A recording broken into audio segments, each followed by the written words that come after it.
Coming to you from the Windy City. Welcome to Let's Talk Shop, a podcast about all things cloud and enterprise tech. Listen to insights and guest interviews with IT thought leaders and professionals. Now, here's your host, Elias Kanaser. Welcome back, everyone, to another episode of Let's Talk Shop. I seem to have some kind of a lucky charm. I'm always having guests that are former colleagues, but Brian Adler was literally in the same team that I was in at Gartner. So it is with great pleasure to welcome Brian Adler. Brian, you are with Flexera. You are the Senior Director of Marketing for Cloud Strategy. Did I butcher that? No, it's basically right. Senior Director, Cloud Market Strategy, and it's great to see you again as well. And what's the phrase? Putting the band back together. It's good to be back with one of my old bandmates. So cool to see you. That's right. It's great to have you. Thank you for making time to join the show. So you've been busy at Flexera, my friend. Indeed. So we are Flexera as a company, right, has historically been in the ITAM space and been, the on-prem software type of thing. And as many companies making that shift to SaaS, the software as a service model, getting ourselves in the cloud. So we're in the process and have been in the process over the last few years of, espousing that to our clients and our customers and even internally, right? Because we have a lot of folks that have, this is new to them, or at least new in the last few years. So it's been a very busy and interesting time to kind of be that subject matter expert or whatever the case may be to help folks kind of make the move as we transition more and more of our software and our services to the SaaS model. Perfect. That's awesome. So there's been a lot of talk lately in the industry around cloud spend, how expensive cloud is. There's some folks that are saying, oh my gosh, everyone's going back on premises. And, there's always the extremes. And, we try to bring people back into the kind of to the middle and, kind of where things are truly happening. And I've had different guests on the podcast that have had different points of views. And then depending on the vendor that you're talking to, one vendor will push, one of those strategies a little more than others. What I want to do with you today is we're going to put back our old analyst hats on. Yeah. Flexera has been developing the State of the Cloud report for many years, and you released the 2023 version, correct me if I'm wrong, March? Yeah, in early March, exactly. That was the 12th annual one, so we've been doing it for 12 years now, yeah. Okay, so I want to have a conversation around some of the data that you found, some of the insights that you've gathered, some of the conclusions, the key findings, basically, that you've come across. But before we do that, let's make sure that we're transparent with our viewers, our listeners. Give me a sense of your methodology. How many participants? How is the data gathered? How are the questions asked? Who formulates the questions? Give me a little bit of as much as you can, of the sauce making. Yeah, absolutely. So great question. So like I mentioned, first and foremost, it's the 12th year that we've done it. It originally started way back in the day as the RightScale State of the Cloud report. So if anybody's familiar with that. And I was at RightScale back in the day when we first initiated. I took a break from RightScale over to Gartner, and then I'm what they call the boomeranger. Flexera acquired RightScale in 2018. So I'm back with some of my old cronies here at Flexera as well. And the report shifted from the RightScale State of the Cloud report to the Flexera State of the Cloud report.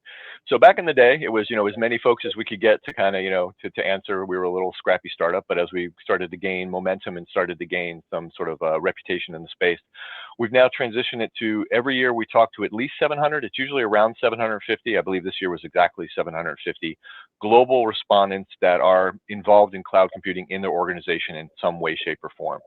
We do leverage an outside agency to help us collect those folks to make sure we get our demographics right, and also to make sure that it's not tainted with our house book, right? We're not talking to Flexera customers and Flexera clients. We want to get folks that may have never heard of us, right? We just want their honest opinions on cloud. So as far as the question generation, the report is a static and dynamic, if you will, in some ways. There's some static questions that we ask year over year to get trends. Hey, what are your challenges this year? How much do you estimate you're wasting on spend? These kinds of things. So we can kind of these as they trend over time.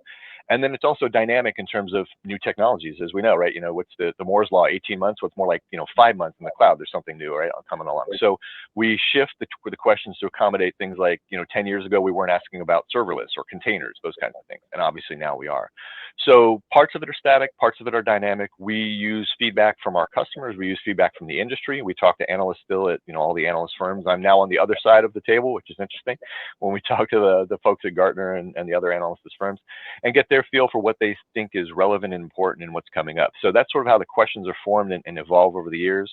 And then, like I said, we try to get at least 700, 750 respondents each year from a global perspective. And the report has both a global section and a European section where we highlight just the European respondents, because at times they're a little bit different as well.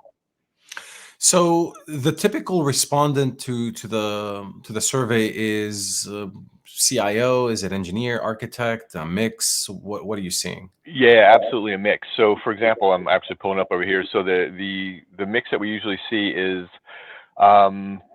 we have folks that are executives, the C level, basically 21%. We have folks that are director level at 31. We have about 29% are architects. And then about 20%, the remaining 20% are actually in IT hands-on. So we have everybody from the folks that are doing it, the folks that are managing them, the folks that are sort of architecting it, if you will, and then the folks that are ultimately responsible for driving the strategy. Okay, and I think just to comment a little bit, I think 700 or 800 respondents, that's a pretty fair sample size. How are they? Give me a sense for, is it all large enterprise, small, medium? Is it what's the mix? Fortune 500, Fortune 100? Yeah. We ask, so the questions that we ask, it's any size organization, really, from 100 people on up, and we break it down accordingly. We call SMBs anything that's on less than 1,000 employees, and enterprise anything that's above it. That's sort of the line that we've drawn, and we've seen others have used as well. Some of the organizations we talk to are very large. 11% this year were over 100,000 people. The folks that were under 2,000, I think there was only about 15%. So basically, you can say 85% or so are 2,000 or more, and 11% are actually at 100,000 or more. So it tends to skew more towards the larger organizations, which are probably adopting cloud in larger chunks, if you will. Okay. And what about geographic distribution? Are you seeing, is the sample size mostly US based or mostly North America? How's that broken up? Yeah. So as I mentioned, we leverage that third party to try to help us, get that global reach a little bit. But to your point, it's usually around 60 to 65% are typically in the US. Okay. The next largest contingent tends to be UK, followed by Germany. And then we also have India and then Australia in there as well. So it is a mix, but definitely maybe almost 2/3 of it tends to be US or at least North American based. Okay, very cool. All right, now that we've got that out of the way, and by the way, folks, for those of you that are interested, I highly recommend that you download, take a look, browse through the report. I'll make sure to leave links for it in the show notes. Brian, I'm going to basically tell everyone that, hey, this is a free report. You don't have to pay anything for it, correct? I think you guys collect a little bit of information, but go ahead and clarify. Yeah, absolutely. The usual thing, right? If we give the little teaser, and if you want the whole thing, give us your contact info and you can get the rest. But yeah, it is a free report each and every year, and we intend to keep it that way. Yeah, I enjoyed this report. So I developed the Cloud Strategy Masterclass. There's been a ton of insights from the 2022 report. I'm working on a multi-cloud class now. So there's a couple of data points that are interesting for me from this report as well. So let's dig into this report. Before we start maybe to talk specifics, I want, if you were to narrow this down to one thing that kind of caught you off guard, something you were not expecting, what would that be that came out of the data this year? Yeah, no, it's a good question. And it is something that we've actually highlighted in the report because we looked at it, that every year that we've done this report, like I mentioned, it's the 12th year, we ask folks, what are sort of the top challenges that you have with cloud, right? What are the top challenges? And we list about a dozen different options, if you will. Year over year over year, it's security, right? It's been, back in the day, security was by far, the leader by a long shot. Slowly, the gap is has closed with some other things as the security folks get a little more comfortable with the cloud, if you will. This year was the first year that security was not number one. Managing cloud spend was number one. Now, just barely, but the point is that it did finally edge it out. And the point being is that I think what this really tells us as we talk to our clients and our prospects and, and we kind of go through the data of the report is that the security folks, the CISOs of the world, are getting more and more comfortable with cloud, right? Back in the day, I used to call them the armed cross guys. They were like, nope, not doing this cloud thing, right? But as the providers started to collect like HIPAA and PCI and FedRAMP and FISMA and all these different certifications, their arms uncrossed a bit, and they were at least more willing to listen, if you will. So we're starting to see the security folks become more comfortable with the cloud. And we're starting to see, and we'll dig into it, obviously, Eli, as we get into this, we're seeing more and more spend in the cloud, more and more services using the cloud, and it can get big very quickly. And as a result, folks know that they're not being efficient. They know that they're wasting money. So managing cloud spend over the years has continually climbed up that list, if you will. And like I said, this is the first year that it actually eclipsed security as the top challenge. So that's fascinating, but for the untrained eye, the data could also be interpreted as, well, cost is overtaking security. I'm going to translate that into folks are not spending enough in the cloud, or there's a pullback from the cloud, or maybe things are exiting the cloud. Does the data show if spend is increasing, if it's the same, if it's going the wrong direction? Do you have any data to show that? Yeah, it shows that it's continually increasing year over year. And we're at the point this year, I think that 29, 30% or something like that of enterprises are spending over $1 million a month in public cloud. Right? So that's a pretty significant chunk of money that's going there. That has definitely increased over the years. As far as the pullback, the repatriation stuff, I don't know what you're hearing or seeing, Eli. I hear a lot about that. I don't see a lot of that. I really, really don't. But most of the folks we talk to are in that I'm trying to get out of the data center. The data center is not my core competency. I have one because I need one to do the stuff I'm good at. And if I can find someone that's going to take all that operational burden from me so I can focus on the things I'm good at, I'm all for it. So we're seeing much more of a push to the cloud, and I'm not really seeing any of that repatriation or anything like that. Yeah, I don't disagree with you. I'm not seeing it either. I'm seeing kind of the same thing that we've been seeing for many years, right? There are some workloads that went to the cloud that weren't a great fit for the cloud, and folks are reevaluating them. Sometimes they're going back on premises, sometimes they're going to a managed service, sometimes they're going, somewhere else. But it's not like, hey, the cloud didn't work, so I'm moving in bulk, or it's a matter of exiting the cloud. I am seeing a lot of cost optimization. I do feel, though, that we're living in an interesting time, and folks are translating the things that are happening kind of to suit a particular narrative. So let me explain. I'm going to take over the show from you for a second. I feel we're at like an inflection point. There's some economic uncertainty. There's war. There's a lot of political instability in the world in general. Folks have already spent a lot, and they're continuing to spend on cloud. Because the economy is not doing very well, you're seeing that the numbers that these cloud providers are posting, whether it's AWS, Azure, Google, or others, they're still good numbers year over year, but they're no longer that 60% growth or 70% growth, which was outrageous to start with. It's more 30% or even 16%. And in the last year, we're seeing declines, right? So the economic decline is having an impact on these companies. So they're posting less profit.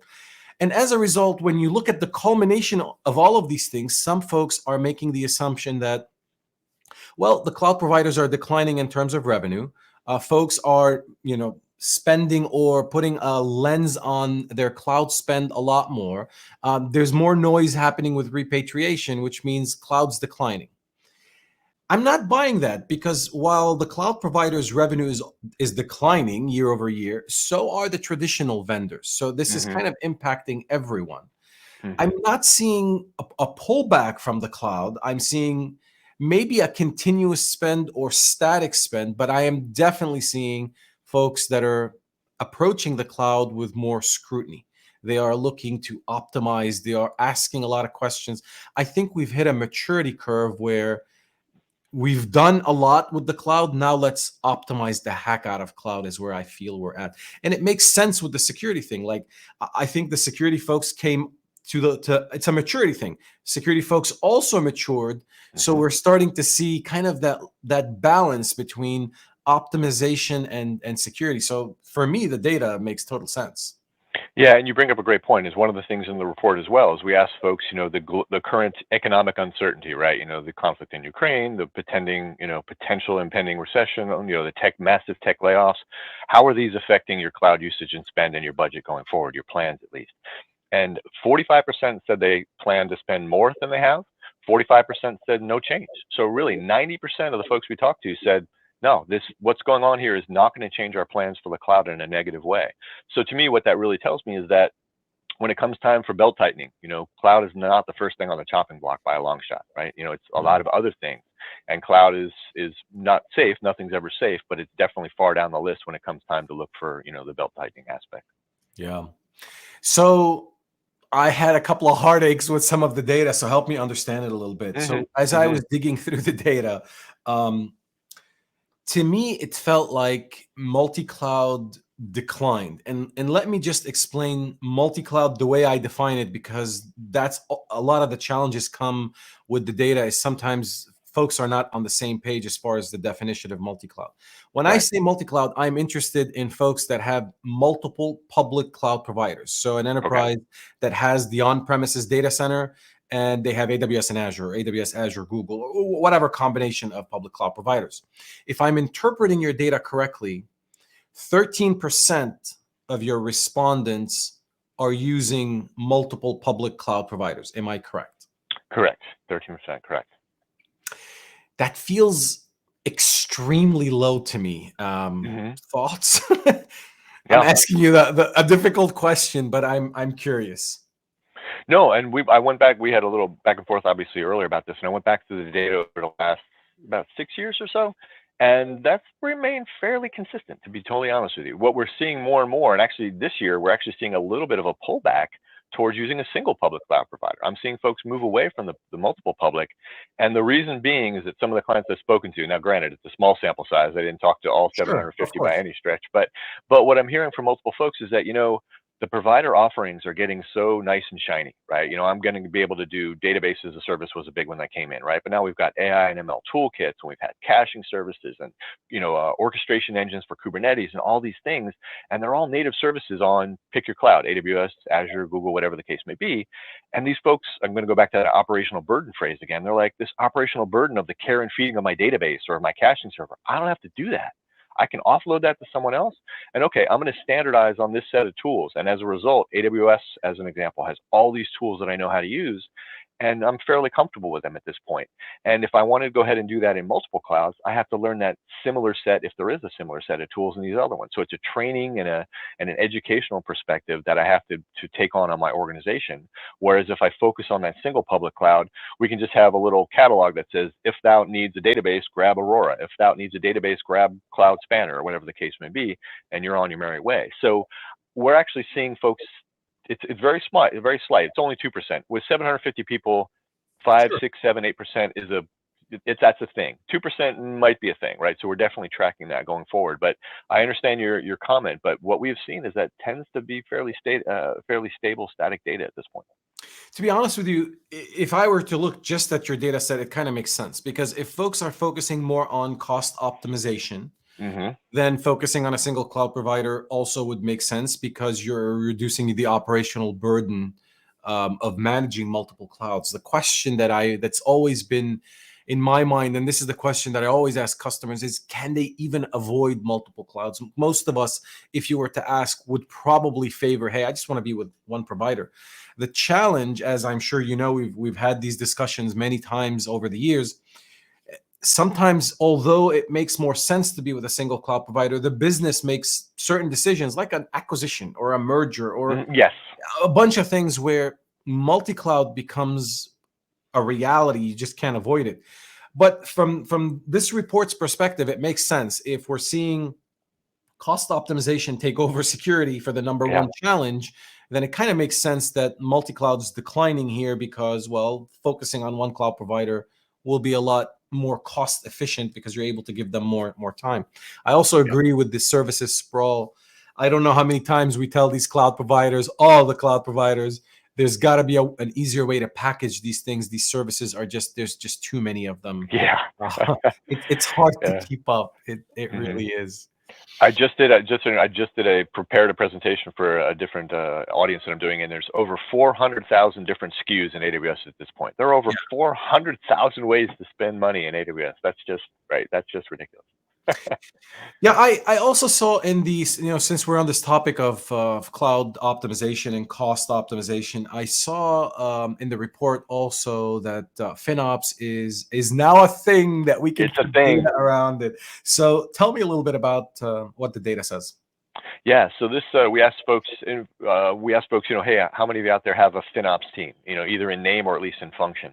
And 72%, so almost 3/4 of the folks said yes, we have some sort of FinOps team who's responsible for at least the best practices around cloud cost optimization. Now, if folks are familiar out there, and I know you are, Eli, with the FinOps Foundation and the model they have with the crawl, walk, run, the maturity model, probably a lot of those folks are in the crawl stage, right? They're just getting their feet wet, getting an understanding, doing the basics. But the point is, they have a team that they intend to mature and grow, and whose job is going to be able to espouse those best practices around cloud cost optimization within their organization. So that was a number I was glad to see. 72% is a great number. I think that we're going to continue to see that increase, and I think that the fruits of those labors are going to be very, very beneficial going forward. We're going to see some cost efficiencies in the cloud, not necessarily cost reductions. That's one of the things that I'm sure you're on the same page here, but I oftentimes talk to folks, no, I want to reduce my cloud spend. And maybe you do. If you're in a static environment, absolutely, you want to reduce your cloud spend. But if you're, by spending money, you're making more money, well, that's a good problem to have. Just make it more efficient, right? So if you spent twice this month what you did last month, and you made 4 times as much money, good for you, right? So it's not always about cost savings. And that's one of the discussions that I have with many of our clients as well. Yeah. Yeah. So let's start. Let's see if we can ruffle some feathers on this podcast today, kind of going back to the roots. Who's in the lead right now based on the numbers, based on the data that you have? Is it AWS? Is it Azure? Is it Google? Is it Oracle? Right. Who's in the lead? And is it the same provider worldwide, or do you have different providers that are in the lead in different geographies? Great question. The answer is that, and like I used to say at Gartner, well, the answer is it depends. But let's talk about what it depends on, right? Well, what it depends on is pretty much the size of your organization. What we've seen year over year is that the SMBs, the smaller organizations, the ones that are probably either born in the cloud or new to the cloud or don't have the legacy historical baggage that they're bringing with them in an enterprise would, tend to focus more on AWS. We're seeing more and more, almost 2/3 of our SMB respondents are in AWS. Now, from an enterprise perspective, that shifts, and we see AWS and Azure basically neck and neck. And last year was the first year that Azure in the enterprise actually overtook AWS by a slight percentage, 2 or 3%. This year, they're a dead heat. So the enterprises tend to be, kind of duking it out between AWS and Azure. The SMBs definitely focus on AWS. As far as Google, it's third. It's kind of always been third. We see a lot of folks experimenting with it, and we see a lot of folks experimenting with OCI. We're seeing more and more folks looking at Oracle Cloud Infrastructure. But as far as we ask, what are you experimenting with? What are you planning to use? And what are you currently using? And when it comes to currently using, it's the AWS and Azures of the world. When it comes to the experimenting, it's the Googles and the OCI. So, and is that worldwide? Like, is that from the whole sample size? Were you able to get any drill into like geographies or? Yeah, we broke it down by European versus the the global respondent pool, and we do the European respondent pool as well, and the numbers are very similar. So we're really seeing from that perspective, it tends to be very, very similar. We do see a little bit more usage, just a little bit, of IBM Cloud in Europe for whatever reason. I don't know if IBM historically has a bigger footprint there or whatever the case may be, but the only number that really wiggled from the global one was the use of IBM Cloud in Europe. Interesting. What else in the report would be worth highlighting, especially maybe around tools? What kind of data did you have there? Yeah, and so we ask about the configuration tools, and we also ask about container tools. And what we're seeing over the years is that folks tend to gravitate again towards a single provider set of tools because, again, they make it so brain dead easy, right? If you're using AWS and you're not using EKS, or ECS at least, you can definitely do Kubernetes native in any of these providers, right? But these tools make it so easy. Fargate is serverless, Kubernetes management. Man, it doesn't get much easier than that. So these folks that want to focus on container tools, or they want to focus on configuration tools, when folks are looking at, standing up a 3-tier stack, wherever the case may be, if you're in AWS, a CloudFormation template can do all that for you. If you're in Azure, an Azure Resource Manager template can do all that for you. You don't have to. No ding to the third party, the other tools out there, but they don't have support for all these services, and you either have to leverage a community or roll your own, or do some sort of magic to make this happen. Whereas if you're in the provider, you can use the provider tool, and from day one, that CFT, for example, can be able to spin up every service that you need. So the trend that we're seeing, and we're really seeing, and I'll name names here. So Terraform, not Terrible, I apologize. Terraform, Ansible, I merged them together. Terraform, Ansible, Salt, Puppet Chef. We're seeing all those decline over the years, and we're seeing the use of CFTs and ARM templates and Google Cloud Deployment Manager templates. We're seeing those rise. So you're saying the native tools are being leveraged a lot more than the third-party tools based on the data. Yeah, absolutely. And that's been happening over the last few years, and it's even accelerating more and more at this point. That's interesting to know. I don't think the report talks about distributed cloud a lot, like the AWS Outpost, the Azure Stacks. Is that true? We ask, are you using it? And we see the numbers that surprise, and I don't know what you're thinking, but the numbers that I saw in terms of, folks are 31% have experimented with AWS Outpost. Okay, I haven't talked to those 31%. Wow. So some of the numbers surprise me. That's what the data says, and it said it year over year. But when the clients and customers that I speak to, I'm not seeing 3 out of every 10 using this. I'm seeing occasional. So that is interesting. But again, the data has been pretty consistent there. So maybe I'm just not talking to the right folks. Is that just AWS that's showing up, or is Arc and Anthos or the new Google distributed cloud, is that showing up in the data at all? Yeah, we're definitely seeing Arc and as well as Anthos. I was going to mention Anthos we've seen Outpost is the most commonly referenced, and then Anthos would be second compared to that. Yeah. Very interesting.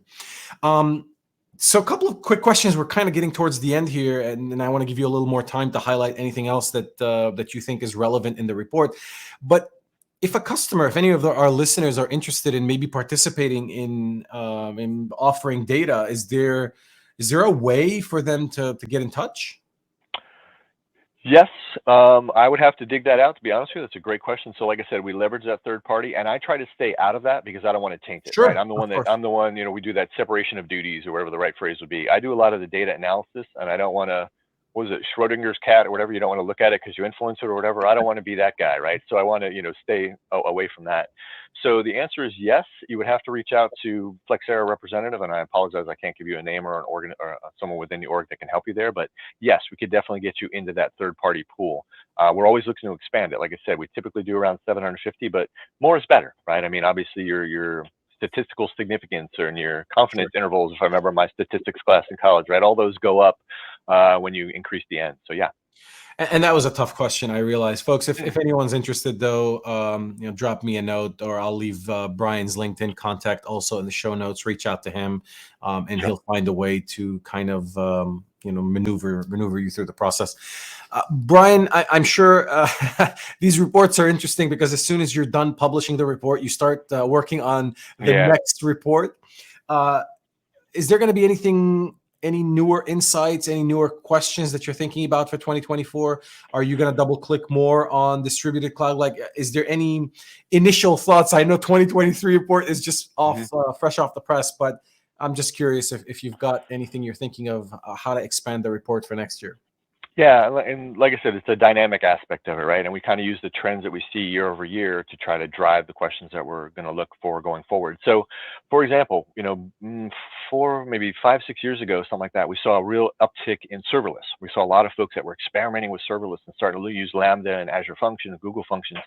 And then when we take a look at the usage of them this year, we really don't see them increasing. So we want to try to dig into why that is. We've seen over the years, and the beauty of doing this for 12 years and having some of these static questions is that we see these trends that either become a thing or they don't become a thing, right? And some of the things that became a thing were Kubernetes, right? And containers. That absolutely became a thing. OpenStack back in the day, everyone was experimenting with it, but we really don't see it anymore, right? It kind of dropped off, if you will. So serverless is one that was interesting, that really was looking like it was become a thing, and it plateaued. It didn't disappear, but it plateaued. So we want to kind of dig a little bit more into that. And then the configuration tool usage and the container usage as well. We want to dig a little bit deeper in there and see which of those tools they're using for which functionality, if you will. And then also on the distributed cloud, I want to dig more. Like I said, I'm not talking to these 31% that are using Outposts. So we want to dig a little bit more into that and see, what are you using it for, right? Are you just kicking the tires on it, or do you actually have it in production? Those types of things. Yeah. So I'm going to give you the last word. Anything in the report that you want to highlight, maybe on cloud strategy, cloud first, maybe on application migrations, cloud native, anything that maybe stands out for you that we haven't touched on? Sure. I mean, it's not sort of that stands out, but it's sort of a common theme is that we're seeing, folks are looking at moving from many clients that I speak to, and probably you as well, moving from their on-prem environment into the public cloud. And the thing that they continually struggle with, and this is where I'd say folks try to focus your efforts and focus either internally or bring in outside help or whatever the case may be, is understanding your application dependencies when you bring something into the public cloud. Because I talked to a lot of folks like, oh, application A, yes, these 6 servers, these 2 storage units, we bring them over, all good to go. And they don't realize that when they look at it, man, this is talking to 4 or 5 or 10 other applications that are part of their on-premises environment as well. They're talking to a database or, some other ancillary server that maybe it's only on an occasional basis, but they're still doing that. So when it comes time to move that, you're not, their data center, they're feet away, so the speed of light is super fast. So they have awesome performance. Well, you're now going to move it to hundreds, maybe thousands of miles away, and maybe 90% of it moved, but there's still that 10% that's got to reach back. And do you move the whole thing? And if so, know what the whole thing is. And if you're not going to move the whole thing, make sure you understand any potential latencies and the issues that those latencies might introduce. Because we've seen a lot of folks, I don't want to say fail, but definitely struggle when they think they know what they're moving and they're not moving the entire application. Very cool. We're not going to wait a year for the next report, so you and I are going to have to do something like this again soon. Maybe as we get close to conference season, maybe we'll do something at reInvent. Maybe we'll do something at Ignite. I don't know. As we get closer to the fall, we'll have to do another get together and talk about what we're seeing at that point and what will hopefully make it some of the questions that maybe will go into the 2024 report. Any final words? No, just again, wanted to thank you very much, Eli. It was great to see you again. And yeah, anytime you want to invite us back, we'd be glad to participate. Hey, thank you so much for making time today. Great insights. Congratulations on the report. And we'll see you again soon. Thank you very much. Take care.